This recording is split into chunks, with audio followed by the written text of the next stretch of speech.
டேய் இப்போ எதுக்குடா 2 நிமிஷத்துக்கு ஒரு தடவை நான் ஓப்பன் பண்ணிட்டே இருக்கேன். உனக்கு எவனும் லைக்கும் போடல மெசேஜும் அனுப்பல. நீ தான் ஒரு நாளைக்கு 1000 லைக்ஸ் போற 2000 ரீல்ஸ் ஷேர் பண்ற.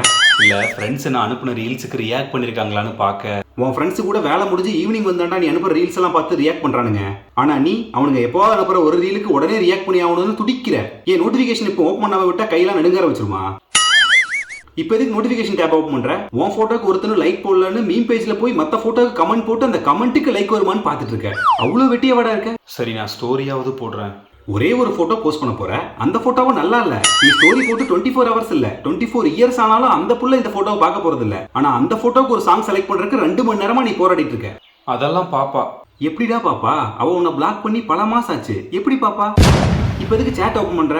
நீ ஹாய் அனுப்புன 2000 பொண்ணுங்கள ஒரு பொண்ணு கூட உனக்கு ரிப்ளை பண்ணல. இப்ப எதுக்கு அதை திறந்து பார்த்துட்டு இருக்க? இல்ல அவங்க ஃப்ரீ ஆயிட்டு பார்த்துட்டு ரிப்ளை பண்ணிருப்பாங்கல்ல. ஓ ரிப்ளை.